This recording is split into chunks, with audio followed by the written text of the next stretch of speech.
Hello viewers, स्वागत है आपका लेट्स लर्न इंग्लिश के डे 25 के वीडियो में।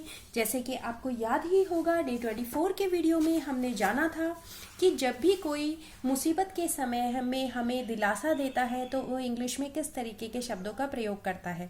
जैसे मैं आपको फिर से दोहरा देती हूँ, don't worry, everything will be all right, there is no need to worry, stop worrying, all will be well. इनका मतलब है चिंता करने की कोई ज़रूरत नहीं है, सब ठीक हो जाएगा। और कुछ और भी शब्द मैं आपको बताती हूँ। It was nobody's fault, why do you worry, किसी का भी दोष नहीं था, आप क्यों परेशान हो रहे हो। Forget it, any one can make a mistake, भूल जाइए, कोई भी गलती कर सकता है।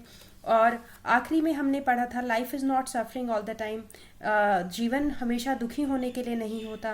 और nothing can be achieve by being depress like this, और मायूस होने से कुछ भी नहीं होने वाला है। तो इन शब्दों से हमें दिलासा मिलता है। तो आज के वीडियो में हम जानेंगे कुछ ऐसी बातें रोज़ाना के जीवन की, जैसे मसलन हम कब उठते हैं, कब दफ्तर जाते हैं, हमारे क्या शौक हैं, ऐसी बातों के बारे में आज हम बात करेंगे। इन बातों को हम अंग्रेजी में कैसे पूछेंगे और कैसे कोई हमसे पूछे तो हम उसका जवाब देंगे। जैसे कि आप देख पा रहे हैं कि पहला मेरा सवाल है, what time do you get up in the morning, आप सुबह कितने बजे उठते हैं।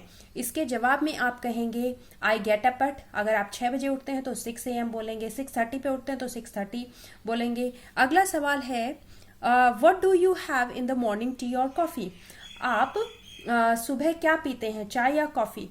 तो आप अपना जवाब दे सकते हैं, नॉर्मली आई हैव टी या कॉफ़ी, जो भी आपने लिखना है इन the morning. What newspaper do you read, आप कौन सा न्यूज़पेपर पढ़ते हैं, तो आप अपने न्यूज़पेपर का नाम बता देंगे। I read Times of India suppose.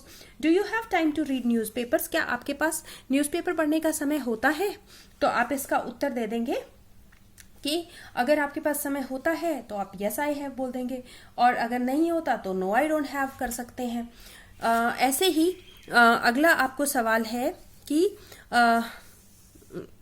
No I have a lot of work in the morning, ऐसे भी बोल सकते हैं। Just go through the headlines, मैं खाली हेडलाइंस देख लेता हूँ। What do you have for your breakfast, आप अपने ब्रेकफास्ट में क्या लेते हैं। तो आप अपने ब्रेकफास्ट में आप बोल सकते हैं mostly I have bread and toast, या फिर mostly I have fruit juices, जो भी आप लेते हैं वो आप बोल सकते हैं। अगला सवाल है, when do you leave for office, आप ऑफिस के लिए कब निकलते हैं। तो आप अपना उत्तर बता सकते हैं, आई लीव एट 7, 7:30, जो भी आपका जवाब हो वो आप बता सकते हैं। How do you go to office, आप ऑफिस कैसे जाते हैं। I go by bus, scooter या वॉकिंग, जैसे भी आपको बताना है आप बता सकते हैं। When do you return home, आप वापस घर कब आते हैं, तो आप अपना जवाब बता सकते हैं, आई रिटर्न एट 7:30 PM या 8 PM, या जब भी आप वापस आते हैं।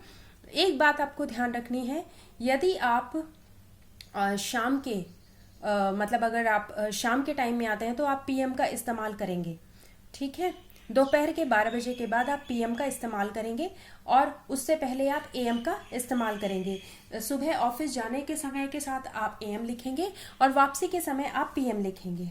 मुझे आशा है आपको ये पता ही होगा। When do you go to bed, आप रात को सोने कब जाएंगे, शाम का समय है तो PM लिखेंगे। I go to bed at 7 PM, या जो भी 8 PM, जब भी आप जाते हो, 9-10 बजे भी जाते हो, तो आप उस समय का लिखेंगे। मुझे आशा है आपको ये आज का वीडियो समझ आया होगा, और हमेशा की तरह मैं फिर से आपसे रिक्वेस्ट करूँगी, please like, share and subscribe. Thank you.